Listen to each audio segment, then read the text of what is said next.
Hello everyone. तो हम कर रहे थे CSIR नेट मैथमेटिकल साइंस के PYQ। तो आज के इस लेक्चर में हम करेंगे क्वेश्चन जो आपको आया था जून 2023 में एब्स्ट्रैक्ट अलजेब्रा से। तो क्वेश्चन क्या पूछा गया था आपसे, which of the following statement are correct. इसमें से कौन सी जो स्टेटमेंट है वो करेक्ट है चेक करेंगे साथ साथ हम। If G is a group of order 244, मतलब ऑर्डर ऑफ जी कितना है हमारे पास 244 है, then G contain a unique sub group of order 27। तो इसको चेक कर लेते हैं कि इसमें क्या बोला है कि ऑर्डर ऑफ ग्रुप हमारा 244 है और जी क्या कंटेन कर रहा है, एक यूनिक सब ग्रुप ऑर्डर 27 का। तो सबसे पहले हम प्राइम फैक्टराइजेशन करते हैं 244 की। तो हमारे पास क्या आ जाएगा, ऑर्डर ऑफ जी लिखेंगे हम, ठीक है। ऑर्डर ऑफ जी है हमारे पास 244, फिर इसकी प्राइम फैक्टराइजेशन करेंगे तो हमारे पास 2 से हम इसको यह आ जाएगा हमारे पास 122, फिर 2 से और डिवाइड करेंगे तो आ जाएगा 61, 61 तो इधर हमारे पास 1 आ जाएगा इधर, सॉरी, ठीक है। तो हमारे पास प्राइम फैक्टराइजेशन क्या हुई 244 की, 2 इंटू 2 इंटू 61। तो क्या इसमें से हम मल्टीप्लाई करके क्या हमारे पास कोई जो हमारे पास नंबर है या मल्टीप्लाई करके हमारे पास 27 आ रहा है, तो हमारे पास 27 नहीं आ रहा है। दूसरा हमारा रूल क्या होता है इसके लिए कि अ सब group order must perfectly divide the group order. जो हमारे पास क्वेश्चन पूछा गया था कि जो 27 है, 27 क्या परफेक्टली डिवाइड कर रहा है 244 को, नहीं कर रहा है, ठीक है।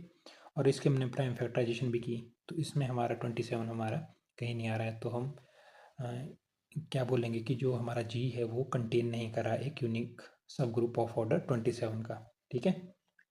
तो ये हमारी कैंसिल होगी, मतलब फर्स्ट ऑप्शन हमारी ट्रू नहीं है। सेकंड था हमारे से पूछा हुआ कि if G is a group of order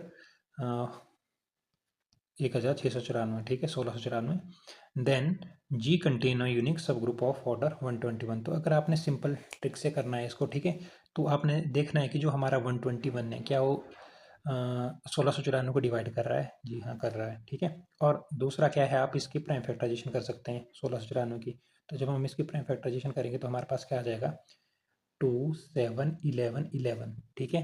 ये आ जाएंगे हमारे पास इसके प्राइम फैक्टराइजेशन। तो हम क्या बोल सकते हैं, हमारे से बोला गया था कि जी contain a unique sub group of order 121। तो 11 इंटू 11 कितना होता है 121 है। तो हम क्या बोल सकते हैं कि जी contain a unique sub group of order 121, ठीक है, सिंपल ट्रिक से। फिर थर्ड हमारे पास आता है कि there exist a unique order group of order 154 which contain a unique sub group of order 7। तो क्या 7 हमारा 154 को डिवाइड करता है, ठीक है। तो यहाँ से पॉसिबिलिटी फिर हमने इसकी प्राइम फैक्टराइजेशन करनी है, 154 की हमारे पास आ जाएगी 2 इंटू 7 इंटू 11, ठीक है। तो क्या हमारे पास यूनिक सब ग्रुप 7 है, जी हाँ है, ठीक है। तो ये भी हमारा राइट हो गया। फिर हमारे पास लास्ट ऑप्शन आती है there exist group of order 121 which contain two सब ग्रुप ऑफ ऑर्डर 11। मतलब हमारे पास ऑर्डर कितना है ग्रुप का, वो 121 है और ये का कंटेन कर रहे हैं 2 सब ग्रुप ऑफ ऑर्डर 11 के। तो 121 की प्राइम फैक्टराइजेशन करेंगे हम तो हमारे पास आ जाएगा 11 इंटू 11 हो जाएगा हमारे पास 121। और आपको पता है कि 11 इंटू 11 हम 11 हमारे पास प्राइम नंबर है, इसको हम लिख सकते हैं पी स्क्वेयर, और इसको लिखते हैं Z P into Z P, यानी कि जेड 11 इंटू जेड 11, ये तो आपको पता ही होगा, ठीक है। तो अब आपको देखो जो हमारा 11 है, 11 ये हमारे दो है ना यूनिक सब ग्रुप, ठीक है। तो हम बोल सकते हैं विच कंटेन टू सब ग्रुप ऑफ ऑर्डर 11, ठीक है। तो इसमें अगर आप देखो तो हमारी जो ऑप्शन बी है, ऑप्शन सी है, ऑप्शन जो डी है वो हमारी राइट है, ऑप्शन ए हमारा राइट नहीं है। तो 4.75 के लिए मार्क्स के लिए क्वेश्चन पूछा गया था। तो आपने इस तरीके से करना है, रूल आपका सिंपल है, और सब group order must perfectly divide group order, ठीक है। अगर ऐसा पॉसिबल होता है तो आप बोल सकते हैं कि जो हमारा वो यूनिक सब ग्रुप एग्जिस्ट कर रहा है। और साथ में आपने देखना है कि जो आपको ऑर्डर दिया है, ठीक है, वो कर रहा है डिवाइड कि नहीं कर रहा है, और साथ में आपने प्राइम फैक्टराइजेशन करनी है, ठीक है। तो वहाँ से आपका क्लियर हो जाएगा। तो इस टाइप के अगर आपको क्वेश्चन आते हैं तो आपने इस तरीके से करना है।